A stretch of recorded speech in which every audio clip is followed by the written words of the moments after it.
সম্মানিত সুপ্রিয় বন্ধুরা, আসসালামু আলাইকুম। আজকে আমরা victor.com সাইটের যে ফুটার সেকশন দেখতে পাচ্ছেন, এই সেকশনটাকে কিন্তু স্ট্রাকচার করব, ক্লোন করব আর কি। আর গত ক্লাস থেকে কিন্তু আমরা হেডার সেকশন থেকে শুরু করে এই সাইটটাকে কিন্তু ক্লোন করে আসছি। আপনারা চাইলে পূর্বের ভিডিওগুলো চাইলে দেখতে পারেন। তো এই ভিডিওতে কিন্তু আমরা এই যে ফিচার অ্যাডস, এই সেকশনটাকে কিন্তু আমরা স্কিপ করছি। তো যাই হোক, আমাদের যে সাইটটা দেখতে পাচ্ছেন, আমরা কিন্তু এখন সরাসরি চলে যাব ভিএস করে। এর আগে একটি বিষয় আপনারা লক্ষ্য করুন যে এখানে আমরা স্ট্রাকচারটা কিভাবে করব। প্রথমত এই পুরাটাই হচ্ছে ফুটার সেকশন। ফুটারের মধ্যে বটমের দিকে আরও একটা সেকশন রয়েছে, তার মানে টপের দিকে একটা সেকশন এবং বটমের দিকে একটা সেকশন, এবং টপের মধ্যে কিন্তু আবার 5টা সেকশন রয়েছে। দেখতেই পাচ্ছেন 5টা সেকশন নিয়ে কিন্তু টপ সেকশনটা কিন্তু আসলে স্ট্রাকচার করা হয়েছে, তাই না?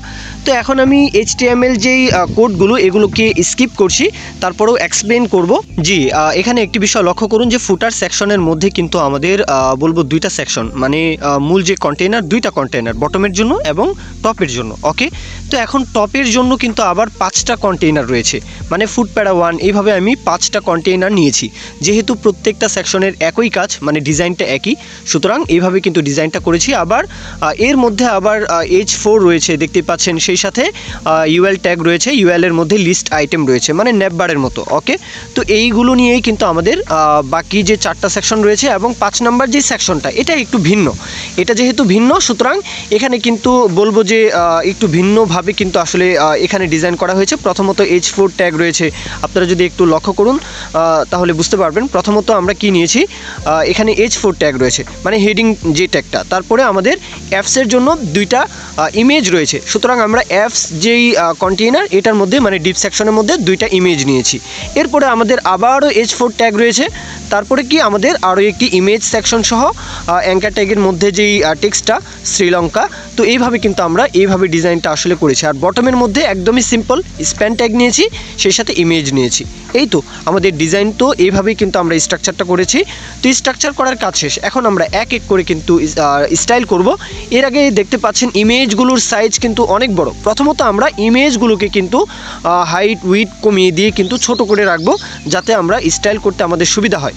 প্রথমত আমি মানে বলবো যে অ্যাপসের মধ্যে ইমেজ রয়েছে, অ্যাপসের মধ্যে যে ইমেজ দুইটা রয়েছে, এই ইমেজগুলোর কিন্তু হাইট কমিয়ে দিলাম 30 পিক্সেল, উইথ কমিয়ে দিলাম 100 পিক্সেল।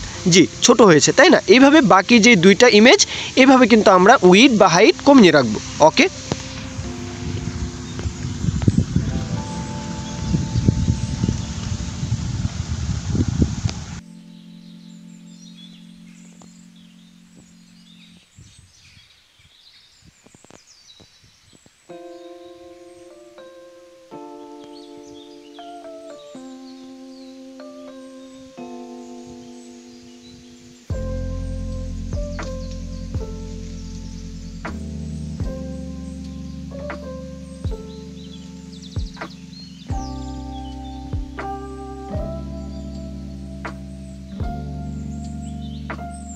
জি, দেখতে পাচ্ছেন আমরা কিন্তু ইমেজগুলোর হাইট উইথ কমিয়ে দিয়ে একটা লেভেলে আনার চেষ্টা করেছি, তাই না? এখন আমাদের স্টাইল করতে সুবিধা হবে। এখন আমরা এই যে মূল যে ফুটার সেকশন, প্যারেন্ট কন্টেইনার যেটা, তো ফুটার সেকশনকে ধরে এখন আমরা মার্জিন বলে দিলাম, টপ থেকে বলবো 40 পিক্সেল মার্জিন বলে দিলাম, এবং উইথ বলে দিলাম 100%। সেই সাথে এখন এখানে হাইটও বলে দিতে পারি, 370 পিক্সেল হাইট বলে দিলাম। এবং ব্যাকগ্রাউন্ড যে কালারটা, এই ব্যাকগ্রাউন্ড কালারটা কিন্তু আপনারা বিভিন্ন এক্সটেনশন পেয়ে যাবেন। এই এক্সটেনশনের মাধ্যমে আমরা কালারটা কপি করে এনে victor.com সাইটের যেই ফুটার সেকশনের যে ব্যাকগ্রাউন্ড কালারটা এখানে পেস্ট করে দিলাম, কপি করে এনে। ওকে, দেখতেই পাচ্ছেন। এখন আমরা মূল যেই বলবো টপ সেকশনটা, হ্যাঁ, মূল যে প্যারেন্ট কন্টেইনার যেটা টপ সেকশনের, এই প্যারেন্ট কন্টেইনারের মধ্যে 5টা সেকশন রয়েছে চাইল্ড হিসাবে। তো 5টা সেকশনকে একই সারিতে আনার জন্য কিন্তু আমরা এখানে ম্যাক্স উইথ আগে বলে দিলাম 1000 পিক্সেল, মার্জিন অটো, এটা মাঝখানে অ্যালাইন হবে, হাইটও বলে দিলাম। এখন আমরা ফ্লিক্স বক্স কিন্তু এখানে উল্লেখ করতে পারি, display flex, justify content space between. জি, দেখতেই পাচ্ছেন। এখন আমরা টপ থেকে প্যাডিং বলে দিতে পারি, 40 পিক্সেল প্যাডিং বলে দিলাম। এবং victor.com সাইটে কিন্তু আপনারা বর্ডার, বটমের দিকে কিন্তু 1 পিক্সেল একটি বর্ডার দেখতে পারবেন, সেই বর্ডারটা কিন্তু এখানে আমি উল্লেখ করে দিচ্ছি।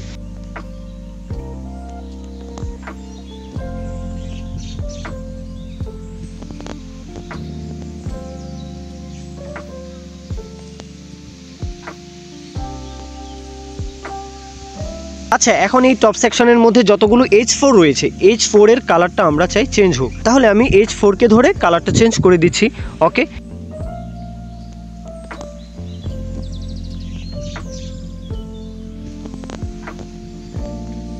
এখন আমরা চাই ইউএল ট্যাগের মধ্যে যেই এলআই ট্যাগ লিস্ট আইটেম রয়েছে, তাই না?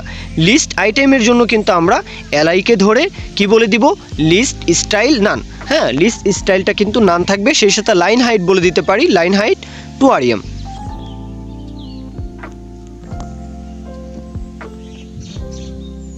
এখন কি করতে পারি, অ্যাঙ্কার ট্যাগ রয়েছে, তাই না? তাহলে টেক্সট ডেকোরেশন রয়েছে, তাহলে টেক্সট ডেকোরেশন অ্যাঙ্কার ট্যাগকে ধরে বলে দিব টেক্সট ডেকোরেশন নান, এবং কালারটা কিন্তু পরিবর্তন করে দিতে পারি। আচ্ছা, এরপর যে আমাদের ইউএল ট্যাগ দেখতেই পাচ্ছেন, এখানে একটু লক্ষ্য করুন যে এলআই ট্যাগের প্যারেন্ট কন্টেইনার ইউএল ট্যাগের যে টপ থেকে একটু স্পেস প্রয়োজন, তাহলে স্পেসটা আমরা কিভাবে দিতে পারি, ইউএল ট্যাগকে ধরে আমরা কি বলে দিব, আমরা কিন্তু প্যাডিংটা বলে দিতে পারি, টপ থেকে প্যাডিং বলে দিতে পারি।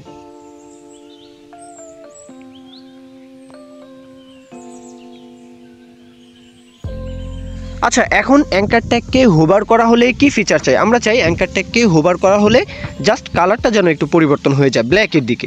জি,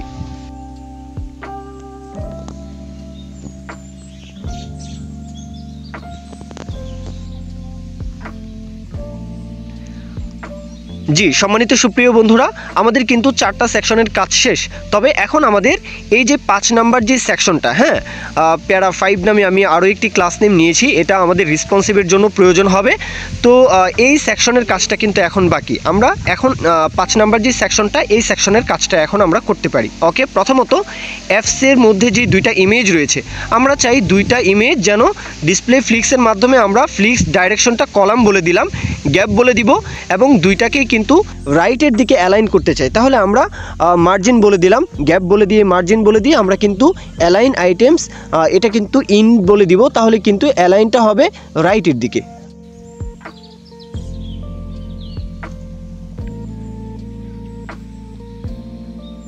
আচ্ছা, এখন আমরা কিন্তু এই যে হেড লাস্ট নামে আমি আরও একটি হেডার নিয়েছি, আদার্স কান্ট্রি, এই টেক্সটটা যুক্ত করেছি। এই হেড লাস্ট মানে এই H4টাকে কিন্তু একটু মার্জিন, টপ থেকে মার্জিন বলে দিচ্ছি 20 পিক্সেল, সেই সাথে টেক্সট অ্যালাইন রাইটের দিকে চলে আসো।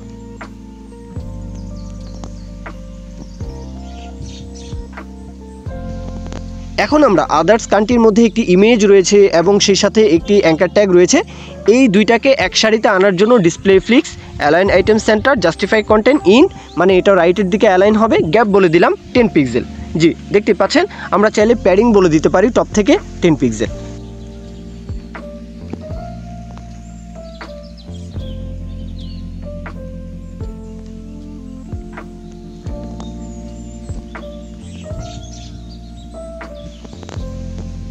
আচ্ছা, এখন আমরা এই যে শ্রীলঙ্কা যে টেক্সটটা, এই টেক্সটের যে কালারটা, মানে এটা তো অ্যাঙ্কার ট্যাগের মধ্যে রয়েছে, তাহলে টেক্সট ডেকোরেশন নান থাকবে, কালারটা পরিবর্তন করে দিব।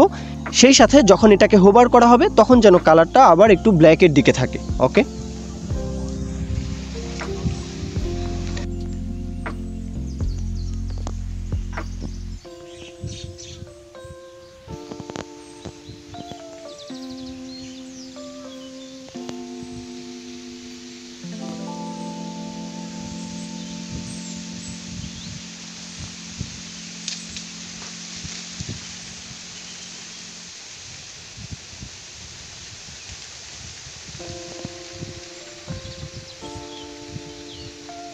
আচ্ছা, এখন আমরা বটম যে সেকশনটা, এই সেকশনটাকে কিন্তু এখন ডিজাইন করব। এই ডিজাইনটা কিন্তু একদমই সহজ।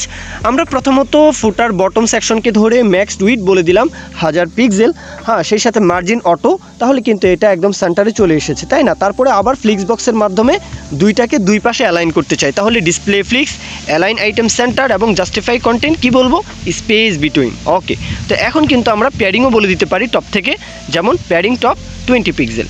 জি, দেখতে পাচ্ছেন, আমাদের কিন্তু কাজটা মোটামুটি শেষ। তবে এখন আমাদের রেসপন্সিভের কাজ।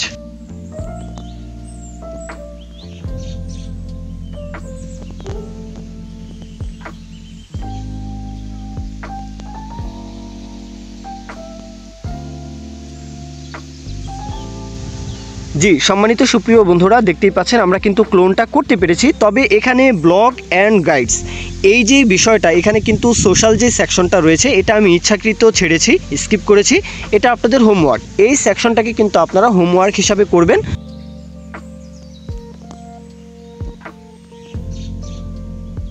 তো এখন আমরা রেসপন্সিভের জন্য কিভাবে কোডটা লিখতে পারি সেই বিষয়টা দেখতে পারি। @media স্ক্রিন অ্যান্ড ম্যাক্স উইডথটা প্রথম বন্ধনীর মধ্যে উল্লেখ করে দিব 800 পিক্সেল। এখন আমরা কি চাই, ফুটার সেকশনকে ধরবো। ফুটার সেকশনকে ধরে হাইটটা বলে দিলাম অটো, তোমার হাইট অটো থাকবে, সেই সাথে প্যাডিং বলে দিলাম 10 পিক্সেল, চারদিকেই 10 পিক্সেল প্যাডিং।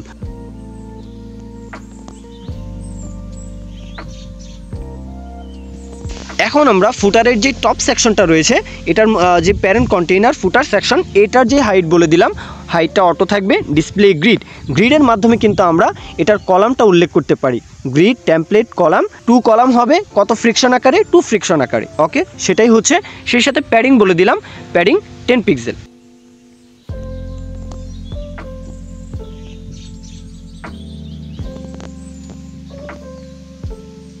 এরপর আমরা ফুটার সেকশনের মধ্যে যে H4 ট্যাগ রয়েছে, প্রত্যেকটা H4 এর মার্জিন টপ থেকে বলে দিলাম 20 পিক্সেল।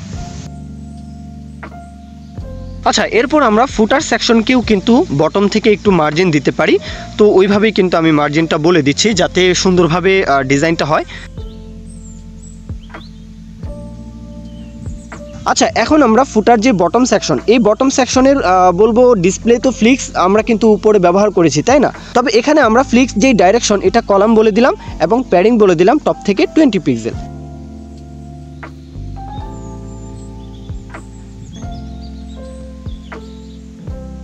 আচ্ছা, একটি বিষয় লক্ষ্য করুন, ডাউনলোড আওয়ার অ্যাপস এটা এক সারিতে, আদার্স কান্ট্রি এক সারিতে, তারপরে সোশ্যাল যে সেকশনটা, তারপরে বটমের দিকে কিন্তু অ্যালাইন করা আছে। তো এই ডিজাইনটাকে কিন্তু আপনারা হোমওয়ার্ক হিসাবে করবেন, এটা আমি ইচ্ছাকৃত স্কিপ করেছি।